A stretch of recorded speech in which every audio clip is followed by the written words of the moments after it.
हाँ। आप जैसा कि कहते हैं कि रोग जो है पाप है। हाँ। अब मैं देख रहा हूँ कि रामकृष्ण परमहंस जी जो कि बहुत ज़्यादा रोगग्रस्त रहे हैं, तो क्या ये लोग भी पापी थे? हाँ, नियम तो यही है। और उस नियम के तहत ऐसा है, मैं बोलूं क्या कि आपसे अभी पूछा नहीं गया है तो आप नहीं बोलिए। मनुष्य का संचित कर्म ही प्रारब्ध बनता है। जब आपसे पूछेंगे तब बताइएगा, ठीक ना। थोड़ा सा सुनने का धीरज धरिए। तो यह है कि यदि हम कुछ भी ऐसा करते हैं जो कि ईश्वरीय नियम है, हाँ, उस नियम की अवहेलना करता है तो वह पाप कहलाता है। पहली बात तो ये समझ लो। तो जिसे ईश्वरीय नियम का ज्ञान है, और ईश्वरीय नियम हर चीज़ के लिए अलग अलग है, इस बात को भी समझ लेना जरूरी है। जैसे कि पेड़ को उगाने के लिए जो अलग नियम काम करेगा, और पानी को चूना से मिलाने के लिए अलग नियम काम करेगा। हाँ, हमारे शरीर में फेफड़ा को धड़काने के लिए अलग नियम काम करेगा, हृदय को धड़काने के लिए अलग नियम काम करेगा। इन सब नियमों को जो जानता है और उसके हिसाब से व्यवहार करता है, वही पाप नहीं करता है। अन्यथा जो इन नियमों की अवहेलना करता है, यानी ईश्वर का जो विज्ञानमय स्वरूप है, ईश्वर का एक विज्ञानमय स्वरूप माना जाता है, एक कोश है, विज्ञानमय कोश। तो उस विज्ञानमय कोश में यह है कि पूरे अस्तित्व का संविधान उसमें निहित है, उसकी नियमावली निहित है, उसके फार्मूले निहित हैं उसमें, और उस नियम के तहत ही जो कार्य करता है, इसका मतलब वह पाप नहीं करता है, यानी वह उस नियम को नहीं तोड़ता है। पाप करने का मतलब यही हुआ। जैसे कि हम लोग का देश का संविधान है, इस संविधान के नियम के हिसाब से अगर हम लोग यहाँ जीते हैं तो हम लोग इस देश के लिए कोई क्राइम नहीं करते हैं, तो हम लोग को दंड नहीं मिलेगा, और जो करेगा उसको दंड मिलेगा, यही विधान है। तो उसी तरह से ईश्वरीय सिद्धांत है, इसका भी एक विधान है विज्ञानमय कोश का। उस विज्ञानमय कोश में जो संविधान है, जो नियम है, उसके अनुसार से जो चलेगा, इसका मतलब कि वह कोई भी पाप नहीं कर रहा है, न अन्य के लिए, न अपने लिए, न किसी के लिए। वह उस सिद्धांत के साथ चल रहा है। और जो नहीं चल पाता है तो इसका मतलब वह पाप कर रहा है। तो जो पाप कर रहा है वो दंड का भागी होगा। इससे कोई मतलब नहीं है कि वह व्यक्ति अवतारी है, कि वह व्यक्ति ऋषि है, कि वह व्यक्ति संत है, कि वह व्यक्ति सामान्य आदमी है, कि महापुरुष है, कि समाज सेवी है, कि बच्चा है, कि बुढ़ा है, कि स्त्री है, कि पुरुष है।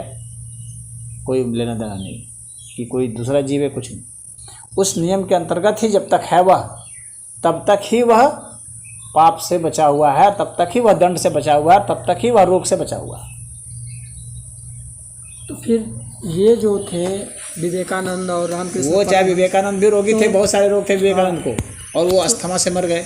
तो ये लोग मतलब किस प्रकार से पाप किए? ये लोग पाप किए, जैसे कि उदाहरण के लिए विवेकानंद जो है वो सिगरेट पीते थे। सिगरेट पीते थे? हाँ, वो बहुत सिगरेट पीते थे। अच्छा। तो इसका मतलब है कि फेफड़े को चलाने के लिए जो नियम है, सही ढंग से चलाने के लिए, उस नियम की अवहेलना करते थे। हाँ। जब व्यक्ति स्वास्थ्य के लिए वह नहीं परिश्रम करेगा, शरीर को ठीक रखने के लिए अगर योगाभ्यास नहीं करेंगे, व्यायाम नहीं करेंगे, खेलेंगे कूदेंगे नहीं, तो फिर इसका मतलब हम उस नियम की अवहेलना कर रहे हैं। तो हमें रोग जो है दंड स्वरूप मिलेगा ही मिलेगा, वो विधान के तहत मिलेगा। हम बच नहीं सकते, बिल्कुल नहीं बच सकते। रामकृष्ण परमहंस हो, चाहे मीरा हो, चाहे चैतन्य महाप्रभु हो, चाहे कबीर हो, चाहे फरीद हो, चाहे XYZ कोई हो, नियम से ऊपर कोई नहीं होता है। जिस तरह से भारत का संविधान जो है, उससे ऊपर न प्रधानमंत्री है, न राष्ट्रपति है, न मुख्यमंत्री है, न कोई है। तो नियम से ऊपर कोई नहीं है, ये समझ लेना जरूरी है। तो जो ईश्वर का जो विज्ञान में स्वरूप है, उस स्वरूप से ऊपर कोई नहीं है। उस नियम की अवहेलना करके कोई भी नहीं बच सकता। यदि हमें कोई रोग है, मान लो हमें आँखों का रोग है, तो इसका मतलब है आँख संबंधित जो नियम हैं उसकी हमने अवहेलना की है कभी ना कभी। हाँ, तो इस वजह से हमें आँखों संबंधित रोग है, कान संबंधित रोग है, इसका मतलब हमने वो। तो जैसे कि ब्रह्मचर्य का जो पालन कर रहे हैं, हाँ, तो क्या इसको किस दृष्टि से देखेंगे? ये प्राकृतिक नियम के विरुद्ध है या उसके अनुरूप है? यह प्राकृतिक नियम के अनुरूप है, विरुद्ध नहीं है। इच्छाओं को तो मारना ही है एक प्रकार से। इच्छाओं को मारने को ब्रह्मचर्य नहीं कहा जाता है। हाँ, ब्रह्मचर्य इच्छाओं से मुक्त होने को कहा जाता है, मारने को नहीं कहा जाता है, उसको दबाने को नहीं कहा जाता है। हाँ हाँ, यदि हम उसको दबा देते हैं तो वह ब्रह्मचर्य नहीं कहलाता है। हाँ। काम का दमन ब्रह्मचर्य नहीं है। काम की इच्छा ही नहीं होना, उससे ऊपर उठ जाना है ब्रह्मचर्य। और इच्छा से ऊपर उठ जाने का मतलब यह भी नहीं है कि वह इच्छा नहीं कर सकता है, तो वह इच्छा भी कर सकता स्थिति है। हो सकती है। हाँ, तो वही जो है ब्रह्मचर्य, उसी को कहते हैं। नपुंसक भी ना हो और इच्छा भी ना हो। हाँ, अगर नपुंसक है तो वह अपने आप में एक रोग है। हाँ हाँ, और अगर उसमें काम का अत्यधिक सेवन कर रहा है, अत्यधिक स्त्री प्रसंग कर रहा है, स्त्री पुरुष, तो उसमें रोग होते हैं। हाँ, रोग तो निश्चित। हाँ, क्योंकि उसने जो है उसकी सीमा लांघ दी है। हाँ, तो उस नियम के तहत क्या सीमा है, और यह भी जान लेना जरूरी है कि उसकी जो सीमा है वह एक एक व्यक्ति के लिए भी अलग अलग होगा। अब ये कैसे कोई व्यक्ति जानेगा कि हमारे अलग या है? उस व्यक्ति को जानना है कि हमारे पास कितना फोर्स है, हमारी कितनी क्षमता है। ये कैसे कोई जान सकता है? ये जान सकता है व्यक्ति। तुम कैसे जानते हो कि मैं इस मोबाइल को उठा सकता हूँ कि नहीं उठा सकता? तुमको पता है ना, मैं इतना फोर्स लगाऊंगा तो ये मोबाइल उठ जाएगी। हाँ। अगर 10 किलो का कोई चीज़ है, तुम्हें पता है कि मैं इतना, तुम्हारा शरीर जो है खुद जो है वजन को तौलता है। तुम्हारे शरीर में अपने वजन को, अपनी शक्ति को आंकने की ये क्षमता है। ब्रेन का हो। तो उसी तरह से वह भी एक शक्ति है, आपको उसको आंकने की क्षमता है। आप उसको नज़रअंदाज कर देंगे। हाँ, आप अपना लिमिट नहीं समझेंगे कि कहाँ मेरे अति हो जाएगी, कहाँ कम हो जाएगा, तो फिर दिक्कत हो जाएगी। उसके लिए क्या पर्याप्त हमें योग करना चाहिए, क्या हमें पर्याप्त भोजन करना चाहिए, किस समय प्रसंग करना चाहिए, हर चीज़ का अपना एक अलग विज्ञान है, बहुत गहरा विज्ञान है। सेक्स का भी अलग विज्ञान होगा, सामान्य से चीज़ उठा रहे हैं उसका अलग विज्ञान है, खाने का अलग विज्ञान होगा, सुनने का अलग विज्ञान होगा, हर चीज़ का अलग विज्ञान है। आप नहीं जानेंगे तो आप दंड के, अगर हम इस देश के कानून को नहीं जानते हैं और कानून तोड़ते हैं तो क्या हम दंडित होंगे या नहीं होंगे? हम ये नहीं दावा कर सकते कि हम तो नहीं जानते थे इसलिए हमको क्यों सज़ा दी जा रही है। हमने मर्डर कर दिया और हम कहेंगे कि हम तो कानून जानते नहीं थे कि इसमें ऐसी सज़ा होती है, हमने कर दिया। तो यह छूट नहीं है कि आप लॉ को नहीं जानते हैं इसलिए आपको छूट दी जाएगी, ऐसा कुछ नहीं है। तो यदि आप ईश्वर के ठीक उसी तरह से, जैसे भारत का संविधान है ठीक उसी तरह से, यदि विज्ञानमय स्वरूप को आप नहीं जानते हैं, उस नियम को नहीं जानते हैं, तो आपको छूट नहीं है, आप दंडित तो निश्चित थे होंगे, आप जाने या ना जाने। तो लोग कहते हैं कि भक्ति करने से पाप का नाश होता है। हाँ, तो क्या वो किस रूप से देखेंगे, मतलब वो छूट के तौर पर देखेंगे उसको? भक्ति करने से पाप का नाश होता है तो किस तरह के पाप का नाश होता है आपको यह भी समझना पड़ेगा। अच्छा। हाँ, आपने अपने शरीर के प्रति जो पाप किया है, यानी विज्ञान में कोष की जो आपने अवहेलना की है, हाँ, अपने शरीर के लिए, उसका नाश थोड़ी ना हो जाएगा, उसका नाश नहीं हो जाएगा। आपका मनोविकार जो है, ये तो शरीर का विकार है ना, जो मनोविकार होते हैं, जैसे कि किसी दूसरे के प्रति ईर्ष्या द्वेष, किसी के प्रति क्रोध रखना, किसी के प्रति शत्रुता रखना, इस तरह के जो विकार हैं, या अपने गुमान में रहना, इस तरह के जो विकार हैं, वे सब दूर होते हैं ना भक्ति से, वह सब दूर होते हैं। हाँ, लेकिन आप अब जब ये उस भक्ति की बात है जिस भक्ति की बात तुम कर रहे हो। अच्छा। हम उस भक्ति की बात नहीं कर रहे हैं, वो तुमने जिस आधार से पूछा है, मैंने उस बात की कर रहा हूँ। लेकिन भक्ति तो एक बहुत बड़ा संपूर्ण विज्ञान है, उसके तहत योग भी आएगा। अगर योग को जो एक्सक्लूड कर देते हैं, राजयोग को एक्सक्लूड करके जो भक्ति की बात करते हैं, तो फिर आप शरीर पर ध्यान नहीं देते हैं, सांस पर ध्यान नहीं देते हैं, तो फिर उसके कारण जो दिक्कत आएगी, वो जो पाप आपने किया उसका दम तो आपको भोगना पड़ेगा।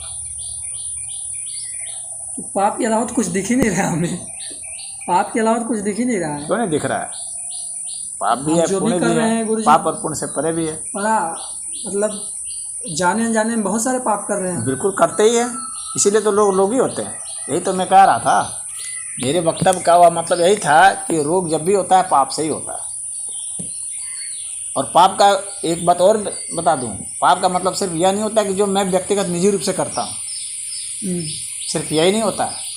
यदि हमारे परिवार में भी कोई कर रहा है तो उसका प्रभाव मेरे ऊपर आएगा, मैं वंचित नहीं हो, क्योंकि परिवार के विचार हमारे पास आ रहे हैं, परिवार के भोजन आ रहे हैं हमारे पास, सब रहन सहन है ना परिवार से, तो उसी तरह से अगर देश में भी पापी लोग हैं तो उसका भी प्रभाव मेरे ऊपर आएगा। प्रतिशत अनुपात की बात हो सकती है। अगर इस देश में एक भी आदमी कुछ कर रहा है गड़बड़ कहीं तो उसका प्रभाव हमारे पर निश्चित आ जाएगा। अगर हम भी कुछ अच्छा कर रहे हैं तो उसके पर भी प्रभाव चला जाएगा। ये सारी बातें होती हैं। यहाँ पर बिल्कुल ही कोई एक व्यक्ति ऐसा नहीं है कि वो उतना ही भर रहा है। एक सामाजिक व्यक्तित्व भी होता है, एक निजी व्यक्तित्व होता है, एक सामाजिक व्यक्तित्व भी होता है। तो इसीलिए समाज में अगर कुछ होता है तो उसका दंड पूरे समाज को भोगना पड़ जाता है। रोग समाज से भी फैलता है ना, एक से दूसरे, दूसरे को तीसरे कैसे रोग फैल जाता है। तो हम लोग कुछ सामूहिक, हम लोग जो भी कर्म करते हैं सामूहिक होते हैं। कुछ ऐसे सामूहिक कर्म होते हैं जो सबको दिख जाते हैं, हालांकि हर कर्म सामूहिक होते हैं।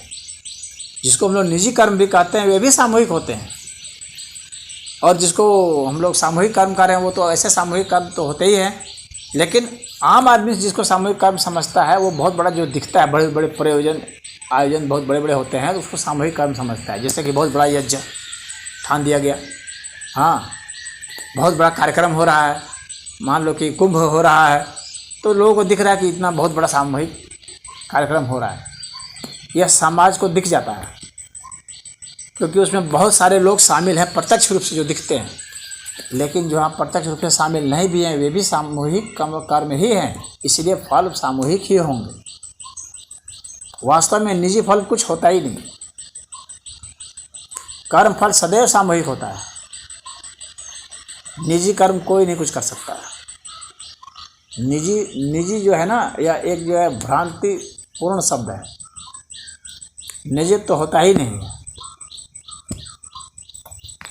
आप सदैव किसी न किसी के इंटरेक्शन से है ना, हवा के साथ हैं, इसके साथ हैं, पेड़ के साथ हैं, इसके साथ हैं, इसके साथ हैं, इसके हर समय हम साथ में हैं, हम पूरा ओवरलैप किए हुए हैं, हर समय आदान प्रदान हो रहे हैं। तो हमारा निजित्व कहाँ है? निजित्व की बात सिर्फ एक अहंकारी व्यक्ति करता है। जो जितना निजित्व की बात करेगा उतना अहंकारी होता है और उतने ही ज़्यादा पाप कर्म के प्रभावित होता है। मतलब रोगी होगा। इसीलिए रोग से मुक्ति संभव ही नहीं है। 100% रोग से मुक्ति संभव नहीं है। कल्पना है क्यों? हाँ, ये कल्पना है कि हम स्वस्थ हो जाएं, लेकिन संभव नहीं है। रोग होगा। इसीलिए आज तक कभी पूरे इतिहास काल में कभी कोई ऐसा क्षण नहीं आया, न समाज में आया न व्यक्ति में आया, जब वो कह सकता है कि अब मेरे में किसी प्रकार का कोई विकार नहीं है। ऐसा दुनिया में कोई व्यक्ति न कभी था, न है, न कभी होगा।